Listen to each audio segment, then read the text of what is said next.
தொலைக்காட்சி, WhatsApp, Facebook அல்லது வானொலியில் நாம் பார்ப்பதும் படிப்பதும் உலகளாவிய போர்களை பற்றியே இருக்கின்றன.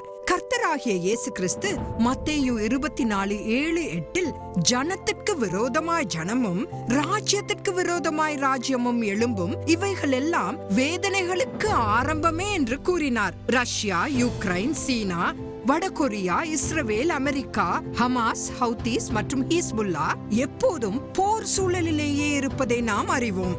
கூட்டணிகள் உருவாகி நாடுகள் ஒன்றையொன்று அச்சுறுத்துகின்றன. ஒரு சிறிய தீப்பொறி கூட 3ஆம் உலகப் போருக்கு வழிவகுக்கலாம்.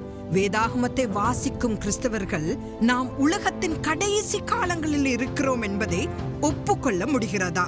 இந்த விஷயங்கள் அனைத்தும் அவருடைய வருகை மிக விரைவில் இருக்கும் என்பதை குறிக்கிறது என்று இயேசு கிறிஸ்து கூறுகிறார். ஆகவே அவருடைய வருகைக்காக ஆயத்தமாகுவோம்.